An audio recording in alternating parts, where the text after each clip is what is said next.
Hi friends, நான் Malini. Welcome to cook with Malini. இன்னைக்கு ரொம்பவே டேஸ்டி அண்ட் ஈஸியான சிக்கன் கபாப் ரெசிபி தான் பார்க்க போறோங்க. செம்ம டேஸ்டா இருக்குங்க. ரெஸ்டாரண்ட்ஸ்ல வாங்கி சாப்பிட்ற மாதிரி ரொம்பவே கிறிஸ்பியா டேஸ்டியா இருக்கும். வெளியில வாங்குற இன்ஸ்டன்ட் மசாலா எதுவுமே யூஸ் பண்ணாம வீட்டுல இருக்கக்கூடிய பொருட்களை வச்சு ரொம்பவே டேஸ்டா இந்த சிக்கன் கபாப்பை நம்ம ரெடி பண்ண போறோங்க. டேஸ்ட் சூப்பரா இருக்கும். இந்த மாதிரி ஒரு டைம் சிக்கன் கபாப் ரெடி பண்ணிட்டீங்கன்னா அடிக்கடி வீட்டுல இந்த மாதிரி தான் செய்வீங்க. அந்த அளவுக்கு சூப்பரா இருக்கும். ரொம்பவே டேஸ்டியான சிக்கன் கபாப் ரெசிபியை எப்படி செய்யறதுன்னு பார்க்கலாங்க. சிக்கன் கபாப் செய்யறதுக்காக நான் இன்னைக்கு 1/2 கிலோ சிக்கனை வந்து கிளீன் பண்ணி வாஷ் பண்ணி எடுத்து வச்சிருக்கேங்க. சிக்கனை கொஞ்சம் மீடியம் சைஸ்ல இருக்கிற மாதிரி பீசஸா கட் பண்ணி வாங்கிக்கோங்க. நான் இதோட ஒரு லெக் பீஸும் சேர்த்து வாங்கியிருக்கேன். 1 டீஸ்பூன் உப்பு சேர்த்துக்கலாம். 1/4 டீஸ்பூன் மஞ்சள் பொடி ஆட் பண்ணிக்கலாம். 2 டீஸ்பூன் இஞ்சி பூண்டு பேஸ்ட் சேர்த்துக்கலாங்க. ஃப்ரெஷ்ஷான இஞ்சி பூண்டு பேஸ்ட் வந்து ஆட் பண்ணிக்கோங்க.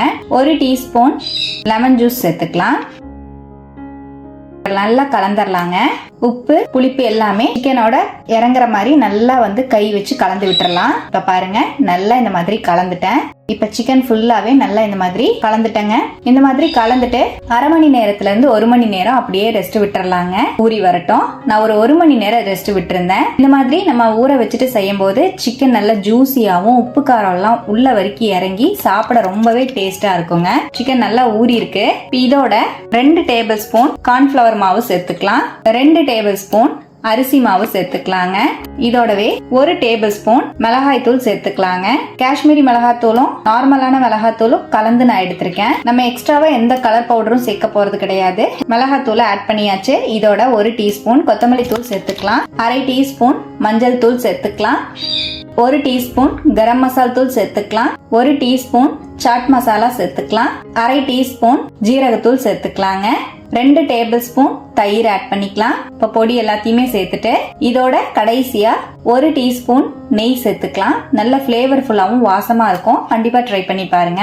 எல்லாத்தையும் ஒரு வாட்டி நல்லா மிக்ஸ் பண்ணிடலாம். நம்ம சேர்த்த பொருள் எல்லாமே சிக்கனோட ஒன்னா மிக்ஸ் ஆகுற மாதிரி நல்லா வந்து கலந்துடலாம். பாருங்க, இந்த மாதிரி நல்லா பிசைஞ்சு கலந்துட்டேன். இந்த அளவு நல்லா பிசைஞ்சு கலந்துட்டு சிக்கன் இந்த மாதிரி ஃபுல்லா நமக்கு கோட் ஆனதுக்கு அப்புறமா இப்ப ஆயில போட்டு நம்ம பொரிச்சு எடுத்துக்கலாங்க. உடனேவே நம்ம வந்து ஆயில பொரிச்சு எடுத்துக்கலாம். சிக்கன் பொரிக்கிறதுக்காக ஆயில் நல்லா ஹை ஃபிளேம்ல வச்சு சூடுபடுத்தியிருக்கேன். இப்ப நம்ம ரெடி பண்ணி வச்சிருக்கிற சிக்கனை தனித்தனியா சேர்த்துக்கலாம். ஒவ்வொரு சிக்கனையும் இந்த மாதிரி தனித்தனியா நம்ம வந்து பிரிச்சு சேர்த்துட்டு ஹை ஃபிளேம்லயே வச்சு நம்ம பொரிச்சுக்கலாங்க. ஹை டு மீடியம் ஃபிளேமுக்கு மாத்தி வச்சு சிக்கனை திருப்பி விட்டு 2 சைடுமே நல்லா ஃப்ரை ஆகுற அளவுக்கு நமக்கு ஃப்ரை பண்ணிக்கலாம். பாருங்க, நல்லா திருப்பி விட்டு ஃப்ரை பண்ணிக்கிறேன். சிக்கன் நல்லா ஃப்ரை ஆக ஆரம்பிச்சிருச்சு. லெக் பீஸ் எல்லாமே வந்து வேகறதுக்கு கொஞ்சம் டைம் எடுக்கும். நீங்க பொறுமையா திருப்பி விட்டு லெக் பீஸ் எல்லாம் நல்லா ஃப்ரை பண்ணி எடுத்துக்கோங்க. அவ்வளவுதான். சிக்கன் பாருங்க நல்லா ஃப்ரை ஆயிடுச்சு. ஆயிலோட சலசலப்பெல்லாம் அடங்கி சிக்கன் பாக்குறதுக்கு நல்ல ரெட்டிஷா பார்க்கவே ரொம்பவே எம்மியா இருக்கு. நல்ல கலர்ஃபுல்லா இருக்கு பாருங்க.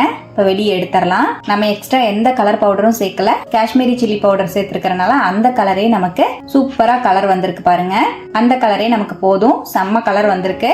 ரொம்பவே டேஸ்டி அண்ட் ஹெல்த்தியான சிக்கன் கபாப் சூப்பரா ரெடிங்க. அல்டிமேட்டான டேஸ்ட்ல இருக்கும். நல்ல மொறுமொறுன்னு மேல நல்லா மொறுமொறுன்னு கிறிஸ்பியா இருக்கும். இல்ல நல்லா சாஃப்டா ஜூசியா இருக்குங்க. சிக்கன்ல புளிப்பு உப்பு காரம் எல்லாம் இறங்கி சாப்பிட அவ்வளவு சூப்பரா இருக்கும். கண்டிப்பா இது போல டேஸ்டி அண்ட் ஈஸியான சிக்கன் கபாப்பை நீங்களும் இது போல ட்ரை பண்ணுங்க. சர்வ் பண்றதுக்கு முன்னாடி லெமன் ஜூஸ் மேல சேர்த்துட்டு சர்வ் பண்ணுங்க. ரொம்பவே டேஸ்டா இருக்கும். கண்டிப்பா ட்ரை பண்ணிட்டு எப்படி வந்ததுன்னு கமெண்ட்லயும் என் கூட ஷேர் பண்ணிக்கணும். நம்ம சேனலை இப்பதான் ஃபர்ஸ்ட் டைமா பாக்குறீங்கன்னா சப்ஸ்கிரைப் பண்ணி பக்கத்துல இருக்கிற பெல் ஐகானையும் பிரஸ் பண்ணிக்கோங்க. லைக் பண்ணி ஃப்ரெண்ட்ஸ் அண்ட் ஃபேமிலியோட ஷேர் பண்ண மறக்காதீங்க ஃப்ரெண்ட்ஸ். தேங்க்யூ.